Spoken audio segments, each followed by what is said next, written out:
Meghalaya, the picturesque and bountiful land surrounded with green hills, magnificent dales, gushing waterfalls, meandering streams, along with its colorful and vibrant people, presents a vivid spectrum like the colors of rainbow. This pristine land is not only home to a rich and abundance of flora and fauna, but also an abode of culture and lifestyle of people inhabiting the land. The three main tribes of Meghalaya are the Khasis, the Jaintias, also known as the Panars, and the Garos. Among them, the Khasis belong to the earliest groups of races who migrated into the northeast India. They are, however, not an isolated people but have had a close connection with other people inhabiting Assam and made substantial contribution to the evolution of culture in this land. The political and commercial links that exist in the present times with other neighboring areas of the northeast region continue to contribute to the cultural life of the people of each other. Towards the western part of the state is Garo Hills. The greater portion of the Garo Hills consist of hills which divides the valley of the Brahmaputra and the Surma. These hills rise sharply from the plains on the south and attain their highest elevation in the Tura and Arbera ranges, which lie parallel to one another, east and west, near the center of the district. The main river is the Simsang, which crisscrosses these valleys and plains to give it a picturesque look.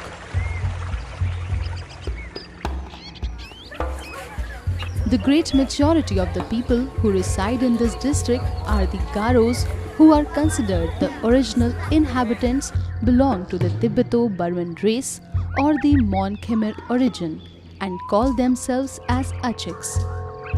However, there are also other inhabitants such as the Rabhas, Hajons, Koch, Rajbangshis, Dalus and the Kacharis. The amalgamations of the many people that live in the district have greatly contributed to a happy and vibrant blend of rich culture and tradition. Ethnically and linguistically, the Garo belong to the great Bodo family, which at one time occupied a large part of the valley of Brahmaputra and were probably driven from the plains into the hills by early Hindu invaders from Bengal. The Garos, or Achak Mande as we call ourselves, are one of the original settlers of the northeast India. They settled not only in Meghalaya, but also in all the surrounding states, such as Assam, Nagaland, West Bengal, and even in Bangladesh. Ethnically and linguistically, the Garos belong to the great Bodo family, who are of a section of Tibeto-Burman race. Traditionally, the Garos are matrilineal. It is an established practice of the Garos where the female descendants are recognized as rightful owners of the ancestral property, whether movable or immovable. Originally, there were 11 groups among the Garos and each inhabited a distinct part of the Garo Hills. Each group lived in complete isolation of the other, and this also helped evolve a distinct culture and dialects of their own. In course of time, with the improvement of communications, transport facilities and other economic progress, almost all these 11 groups became one tribal group called the Achik Mande or the Garos. The main occupation of Garo people is agriculture. They perform a lot of festivals that are associated with agriculture. The festivals of Garo hold special importance for rituals that are based around agriculture. For this, they clear jungles. This practice of clearing these jungles is a community job.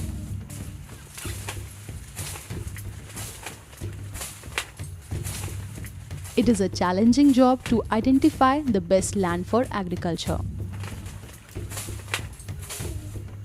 All the people of the tribe are involved in this process, from men to women and even old people.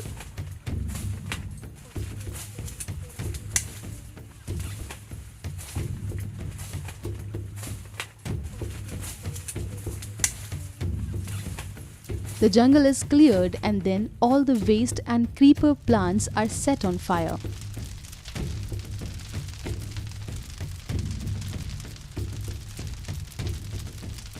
So that they do not grow again easily.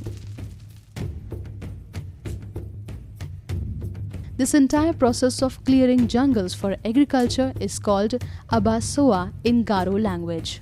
Once all the plants are cleared from the land after Abasoa, then the other trees are removed and then the land is finally ready for cultivation.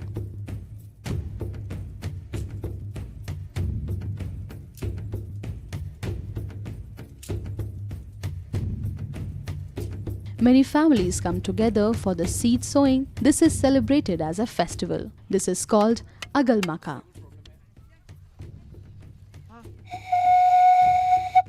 Hey! Marirangko tine, kipatangko tine, chikamauna! Yahey! It is said that this practice saves the field from natural calamities and other such problems. They make merry and play pranks with each other as part of the ritual. A ritual is done on the field by the priest of the village. This puja ritual is performed by chanting several mantras for the deity.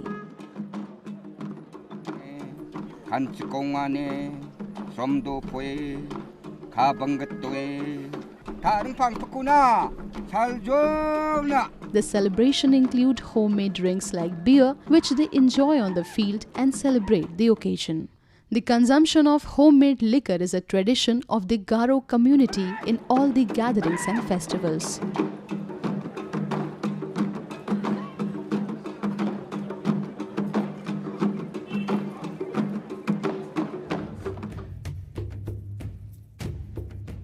After the rituals are over, the offerings of eatables like rice wrapped in banana leaves are tied onto the trees. After this process, sowing the seeds begin. The system of sowing seeds is unique to watch. They use a pointed sphere-type bamboo stick to make a hole in the soil and they sow the seed in it. So like this, a piece of land is sowed and ritual of Agal Maka is completed.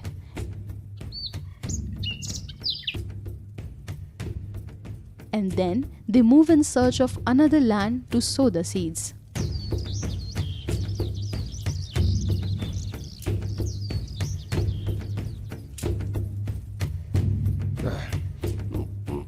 After this hard-working exercise of Agal Maka, the entire village collects. Now it is a leisure time for the village people. The people of village show their strength during a game of bamboo stick. It is fun time for the people as they sit and watch these games and fun activities. The Garos believe in the existence of a supreme being and a multitude of spirits who are benevolent and malevolent. Some of them are regarded as the creator of man, the world and all that is therein, while others are regarded as controllers of natural phenomena, shapers of destiny of men from birth to death, because such powers that have been attributed to them that sacrifices are offered to them to propitiate them. A specific mention may be made of one of the greatest god called Saljong and who is represented by the sun. Saljong is considered a giver of all things to man and all living beings on earth, including germination and growth of crops, ripening of fruits and grains, and who can bring both good and evil to all beings on earth.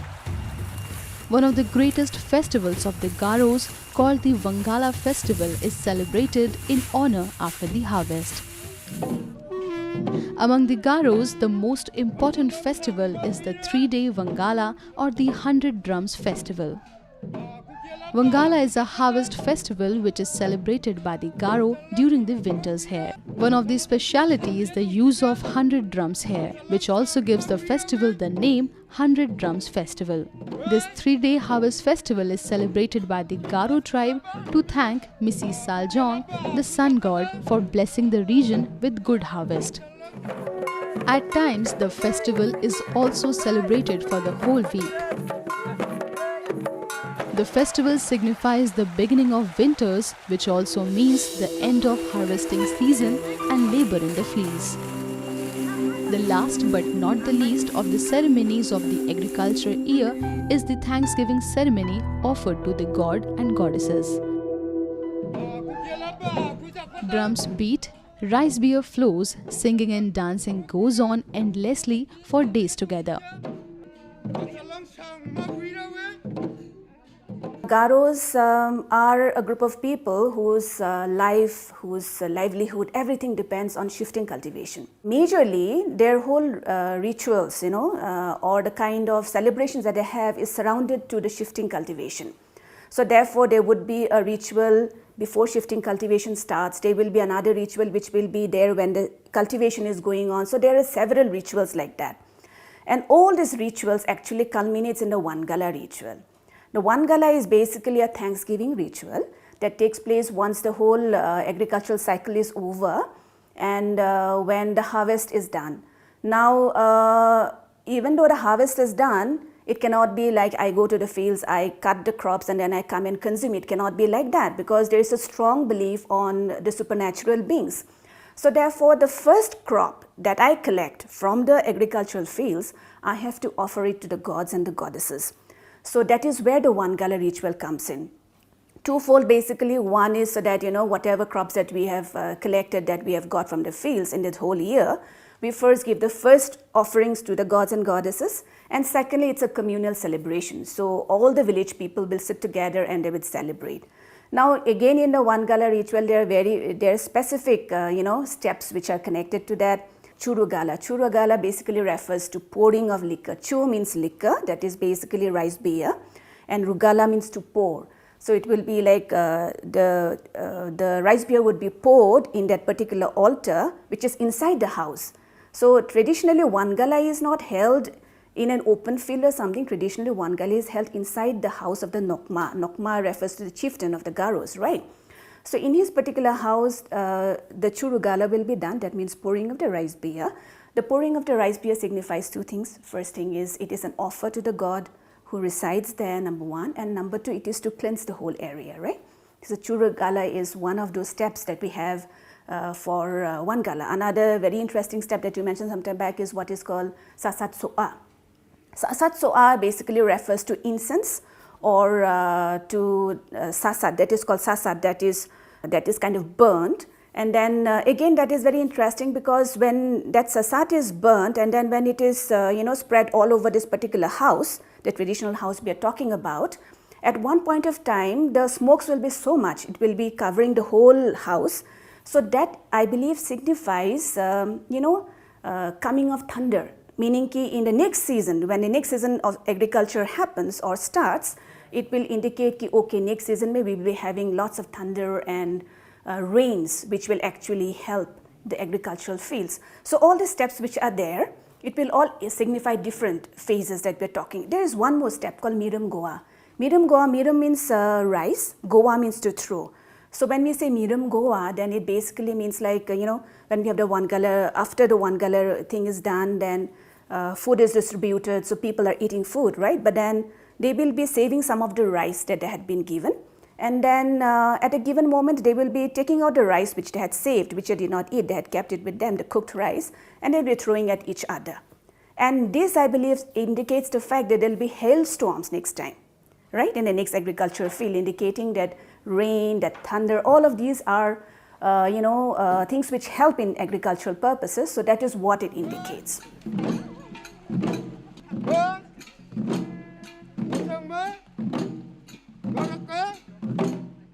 The hills and valleys echo and re-echo with the sound of drums and general revelry.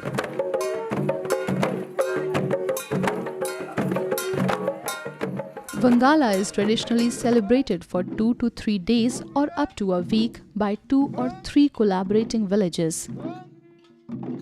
The dancers make a queue of 2 parallel lines, one of men and the other of women, both turning out in Vangala.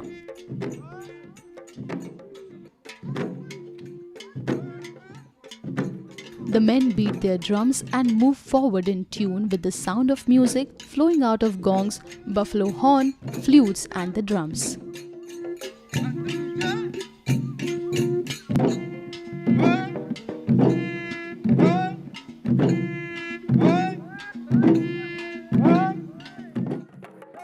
The dancers show energetic, vigorous movements aided by the sumptuous feasts of meat and rice beer. The same activities and celebrations can be seen in all the Garo villages and communities.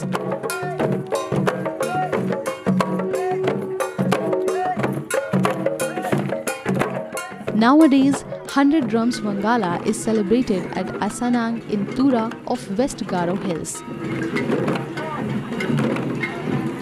in which the people participate with full vigor and excitement.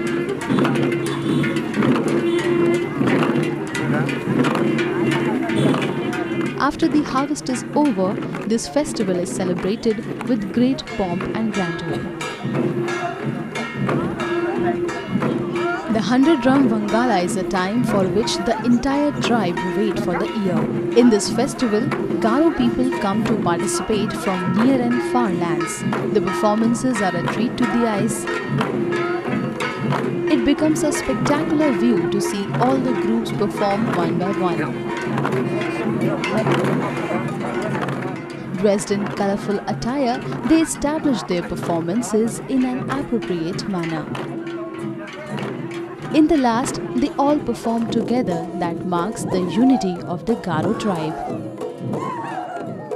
People who do not belong to Garo tribe can also be seen in the event enjoying the celebration.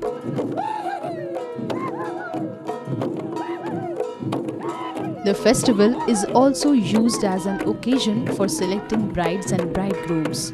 This is a highly energetic dance and everybody, both the young and the old, participate in total merriment and harmony in a joyful heart.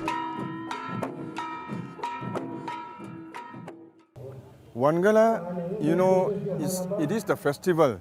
It is the thanksgiving to the great giver, Mrs. Haljong, the great giver of the god of crops, rice, millets, and whatever the cultivation we harvest during our harvest festival. So this Vangala is the thanksgiving service to the great giver as per the Garos. So in connection to this belief, to this culture, in order to preserve this deteriorating culture, we have started holding this 100 Drums Vangala festival. And this is how our Garo people are connected with this festival. And this is perhaps the biggest festival of the Garos. Festivals and ceremonies form an important part of the Garo culture and tradition. And though denuded much from the original traditional form of observances, however, they continue to uphold and define the rich Garo legacy and heritage. Geographically, the Khasis and the Jaintias inhabit the eastern and the central portions of Meghalaya and belong to the Mongolian race. They are considered one of the earliest ethnic groups of settlers in the Indian subcontinent, belonging to the Proto-Australoid-Mon Khmer race. The Khasis were settled at various places before they came to their present home. The Khasis are divided into many clans which were born during the different processes of migration. The origin of many clans is shrouded in legends, which also, however, provide us with interesting clues of the social system among the Khasis. The people of Meghalaya have a rich tribal cultural heritage. One of the distinct features of the culture of the people here is their tradition of matrilineal system, where the lineage and inheritance are traced through the women. In the family structure, the mother is the custodian of the family rites and a family priestess. Although in the task of sacrifice and other religious celebrations, it is the males who are entitled to perform such tasks. The maternal uncles or the mother's brothers play a very important role in the control and behavior of the nieces and nephews of the sister, and settles all social and religious matters. However, with the passage of time, this role of the maternal uncle has been found to be eroded. Dance is an indispensable part of tribal culture. In Meghalaya too, all the tribes including the Khasis, Jaintias and the Garos have a rich and exotic variety of dances which comes in full display during festival season. Dances are the very part and lie at the core of a Khasi life and culture. Dances may be performed at the level of individuals, villages or shongs, a group of village or raid, or at the conglomeration of villages called Hima. Though the different dance forms may vary according to their regional taste, but nonetheless they all portray a universal culture. The festivity begins much before the actual day of the dance. The hills come alive with the reverberation of sounds of drums. The atmosphere is charged with the jubilant spirit and there is expectancy of positivity. It is that time of the year again to relax, to celebrate and to immerse oneness in celebrating the tradition. It is the time to be mirthful and at first for a few days to keep the self away from all rigorous and mundane of everyday living. The Khasis have two important festivals, the Nongrem dance, also known as Pomblang Nongkrem, and the Shatsuk Mensiam. The Nongkrem dance is held annually for 5 days altogether at the courtyard of CM of Hima Kheriam, also called Chief of Kheriam. It is one of the most important festivals of the Khasis and is celebrated with pomp and gaiety. It is a religious festival and marks as thanksgiving to God Almighty for bountiful harvest and also to pray for peace and prosperity of the community. This dance is held at Smith, which is the capital of Kheriam Simship, about 15 kilometers from Shillong. In earlier times, this dance was performed in the month of May, but more recently, this dance is now performed in the month of November. Amongst the Khasis and Jaintias in Meghalaya, we have two main festivals. Shatsuk Mensiam, the dance of peaceful hearts, and Shat Nongkrem. And you've rightly said that Shat Nongkrem has many rituals compared to Shatsuk Mensiam. So there is a 5-day festival held in Smith, which is 15 kilometers away from Shillong, and is the capital of the royal family, the Kheriam state. Unlike Shatsuk Mensiam, which is held in Shillong, Shat Nongkrem is held in Smith. It's a 5-day festival. So on the first day, the queen's sister, the Aimsat, she gives the head priest, the So'oblay, 5 klongs.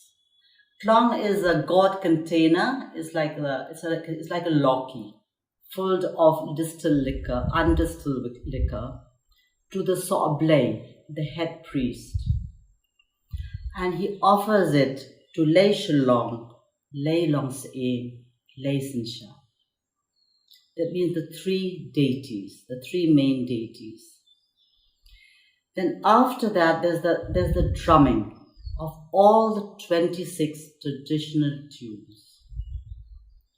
This is followed by a ritual called Sutdokha, in which dried fish is roasted on the fire, and there are prayers along with it. Because the dried fish is one of the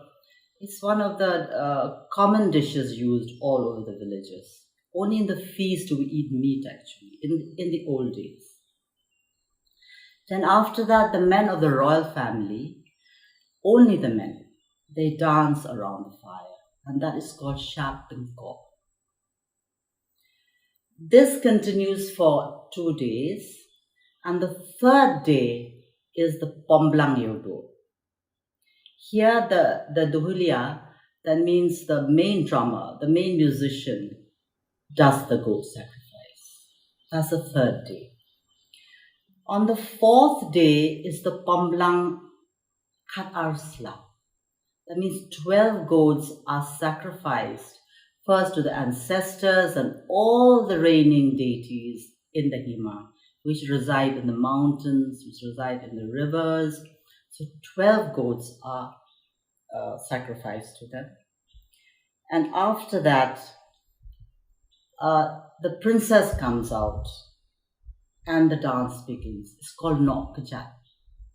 Nok Kajat means she comes, she dances, then all the children of the nobles and then the entire populace. Then in the evening, all the Lingdors and the people of Hima Kairim who wish to sacrifice a goat in celebration of this festival, they all come and one by one they sacrifice a goat. Of course, the sacrifice is started by the king, the chieftain, whose aim, and then his brother's aim, Khna, then followed by the Lingdors, the Basans, all the nobles, and then the populace. After that, then is the fifth day. On the fifth day, there's nothing during the day, but at midnight, the king comes out in all his finery and in front of the Yeng Sat, where the dance was held. In front of the Yeng Sat, there's a Darbar Sla, it's called. Entire royal family, only the men, of course, and the nobles and the priests, they sit around and they give thanks to the Almighty. It's the last day. It's a ritual of thanksgiving.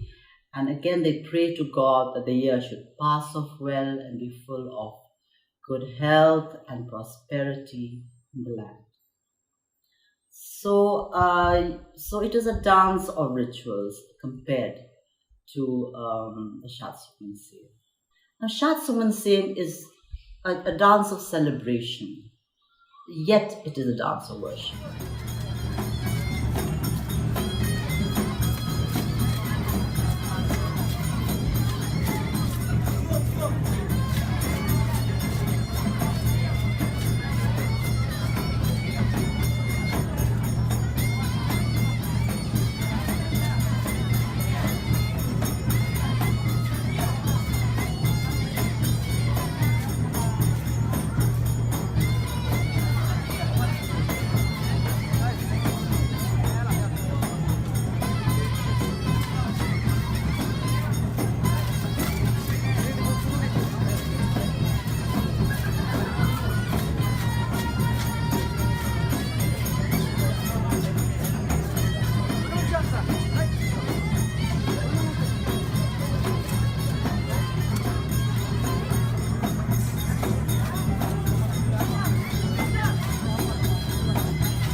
People who come, they say the women hardly move. I mean, it's not entertaining enough. And it's only the men who are moving. But actually, because it is a dance of worship. And the girls who dance actually are only virgins. Because they symbolize, they're meant to be just the symbol of the purity of the race. And the men who dance around it are the protectors of this purity. Purity means in your way of life, in your thought, in your word, in your deed. That is what purity means to the Khasis. So when you say that it is not entertaining, it is not entertaining in the sense that the women are not supposed to move. They are actually the symbols of purity. And this particular festival is held for 3 days in Lumpung Waking. And each day before they set off, we have this prayer, and then the dance begins with another prayer at the grounds. It also gives a chance. In the old days, the Khasis are not inclined of being ostentatious.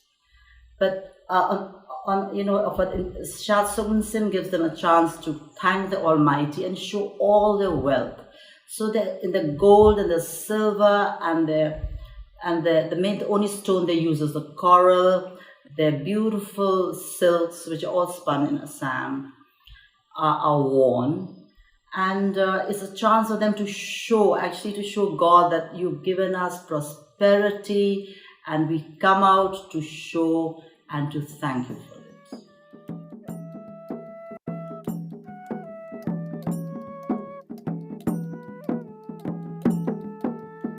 When it comes to festivity and showcasing their rich and vibrant culture, the Jaintiyas are not far behind. These festivals maintain that fine balance between man and his environment. These festivals also unites the people into a cohesive whole and maintains the fine balance of solidarity between the people. One of the most important and colorful festivals of the Panar tribe in Meghalaya is the Bedin festival. Amongst the Jaintiyas, Bedin is the main festival. And it's held normally in the first week of July after sowing. Bedin means chase away the plague. Because along with prosperity, health is very important, especially because Jaintia Hills is bordering Bangladesh, and I mean the whole area is prone to disease. So this particular festival is very important. It starts with first the sacrifice of the pig. You wonder why there's a sacrifice of the pig. Actually, they pray for rain, but the Jaintias also do not want thunder and lightning. And there's a very interesting folktale which says that, the pig, because he wanted to be an important part of the animal world, he used to do this dance and thought that the lightning was a very powerful sword. And he used to, do this dance and try to attract lightning. So before Bedin because they don't want thunder and lightning, they do first the sacrifice of the pig. And that is followed by the only ritual in which the women are involved, and that is a feast for the ancestors. And then they go to the woods, the men. They go to the forest and they find logs there. They identify a log for themselves, and there's a ritual held there. And the next day, the log is brought to each home. Like, for example, in a particular home, one log would come from the father's side, one would come from the mother's side, and one log would come from the Sengraj. Sengraj is the main organization of the indigenous faith in Jaintia Hills. And they come there they do have a ritual there, and so that the particular family will be in good health throughout the year. Of course, before the festival, before they go to the forest, they also dance right through the town. They're sort of beating the drums and the cymbals to say that Bedin has begun. Bedin has begun. So the people will be aware, and of course then they go to the forest and choose their logs. And then the next day, there's the beating, the boys from the locality come, the people from the Sengraj come. They come and beat the tin roofs with bamboo sticks. They chase away any negative energy, and amidst prayers, they beat the roofs of all the houses. This is also with chasing the plague. But the most important part, of course, is when they bring the main log to Aitnar, this particular place which is really wet and muddy because of the weather. Everyone is dancing on it. Only certain clans are allowed to be there and touch that Dinklam. And the person who touches it and who can actually even sit on it, they say that clan is the most blessed. And after that, of course, comes the celebration and all the ruts, the ruts, they call it rut. The ruts, they say the Rat Jatra. They come from different localities, and they're very very colorful. And they send powerful messages about social change. So you're chasing away the clum through the rituals, but at the same time, the rots that are brought, you're also chasing certain social evils. Like they are very, very up to date in the Jaintia Hills. You have to, one rot could be about drug abuse, one rot could be about corruption, one rot would send a message about drinking or about sloth and laziness. So all these rots come, and it gives a chance for people to show their skill. So each locality comes with these rots. And then the last thing that they have is, of course, the football match, in which they play with a wooden ball. That is also part of the celebration of Betting Clum. And it's celebrated with a lot of jubilation, but it's only the men who are really involved. And the women, the only time they're involved is when they are the feast for the ancestors in the beginning. We also have one festival which is known as the Chat Sukra festival.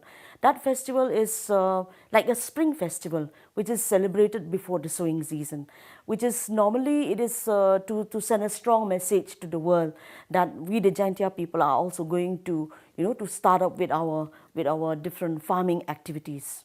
So in both this festival, these are the very important festivals. Means for the Chat Sukra festival, women are the main actors, we can say. They are the main actors who will be performing on stage, right? So they participated in the dance along with music, with the tune of music and all. Another annual dance form of the Panar people is the Chat Sukra, also called Sowing Festival, which is celebrated in mid-April or early week of the month of May every year.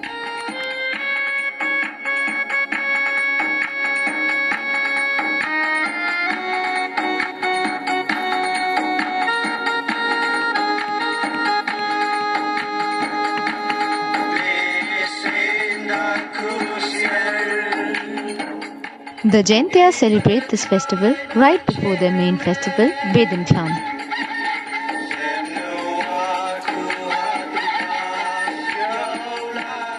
There is a common belief among the people that sowing in the land should begin only after the festival is over.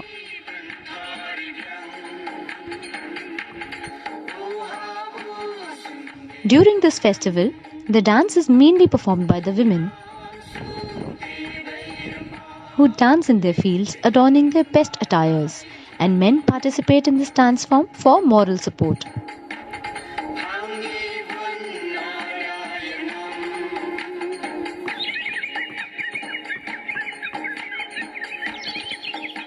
The dance steps are inspired by the actions that the farmers do while sowing seeds in their fields.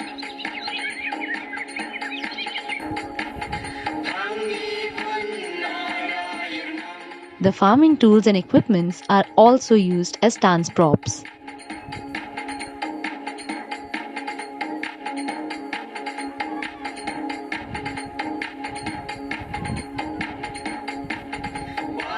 The festival is observed to invoke the blessings of God to protect the crops from all forms of natural calamities and also to usher peace and harmony among the people.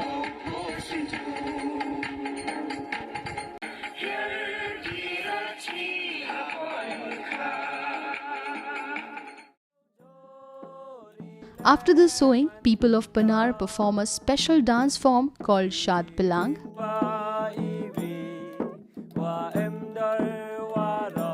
Chat means dance and Pilang means plate. Together it means plate dance. It was danced in ancient time by young girls in Jaintia Palace to entertain kings or royal guests. In this dance form, women holding two plates in their hands dance in a way that the plates do not fall off their hands.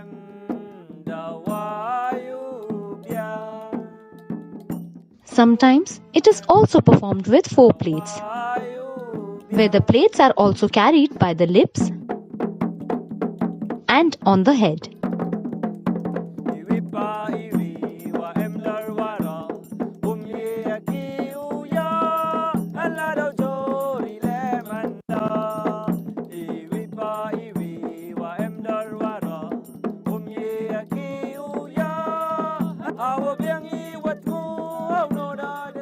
This dance, the women dancers show their balancing skills through rhythmic movements.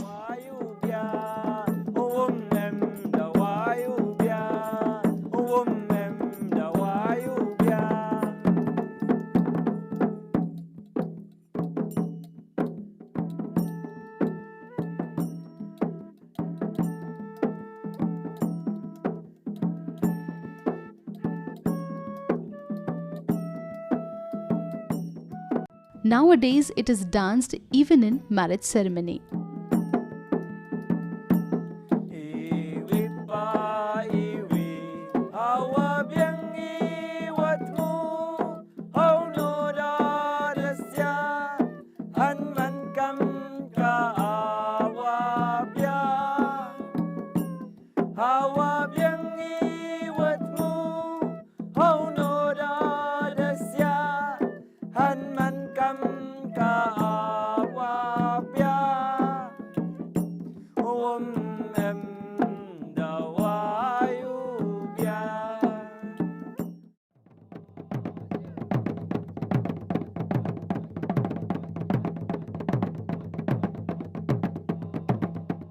The Panar people also have another dance festival for entertainment called the Laho dance,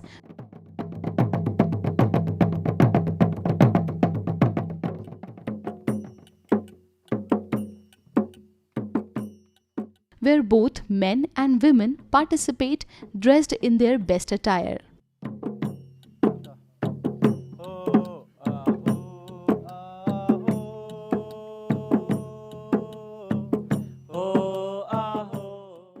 In this dance form, usually a girl is swarmed by two young men on either side who dance with her, linking arms together in dance steps.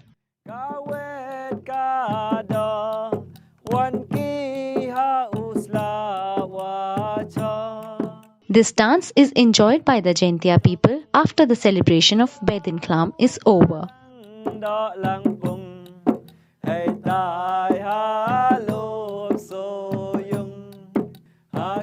In place of the usual drum and pipe, there is a cheerleader gifted with the talent of spontaneous recitation. He recites a ribald couplet much to the merriment of the audience. A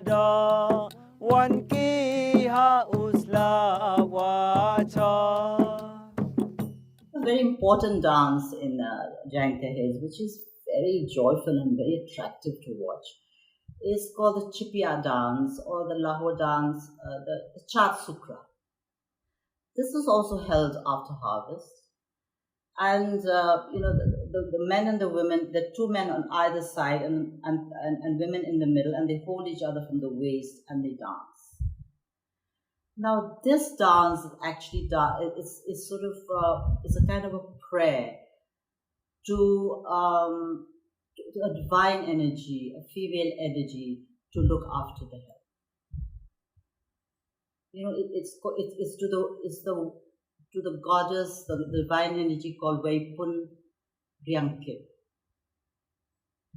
This dance is also very famous, and the Laho dance, and I think all over India the troupe has gone and danced, and it's a very important dance among the Jaintias, the Chat Sukra. Meghalaya, a land of the abode of clouds, where nature is in close proximity to the hearts and everyday living of the people, is indeed a blissful embodiment of beauty, tranquility and abundance. No celebration in Meghalaya is complete without the involvement of dance and music. Beautiful dance forms coupled with melodious music is very soothing to the soul, which brings the land come alive with wonderful dance performances and great songs accompanied by the sound of traditional instruments. It will not be too far-fetched to say that Meghalaya, with its salubrious climate, bountiful nature and rich culture and tradition, is nothing short but equivalent to picture postcard called Paradise on Earth. Meghalaya is a state which is spread in more than 22,000 square kilometers, such a large area, and the population is roughly around 32 lakhs. So it's not very densely populated, and it has more than 70% of forest land in the state. But then what makes special about this culture? What makes special about this state? That is the cultural essence and ethos with which they celebrate their festivals, with which they celebrate their rituals, and with which they connect with each other.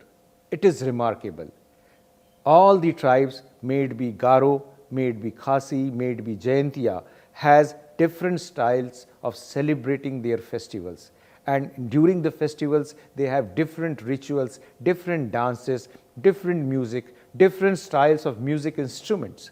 Even bamboo is being used differently in different tribes. They have typical style of handicraft by which you can identify which tribe this handicraft belongs to. And that shows the magnanimity of the whole artistry of Meghalaya tribes. And that makes the entire culture so different, so vibrant, so colorful. In fact, the different rituals and different functions and different festivals of different tribes show different songs and different dances during that period, and they are having variety in nature, immense variety in their performances. So it's important to learn that how they preserve all these traditional songs, all these traditional dances, all their traditional attires and headgears, how they are creating artifacts which have their peculiar style of making. Even the smallest of the small thing has a distinctive identity of their own tribe, and that is the beauty of the Meghalaya tribe.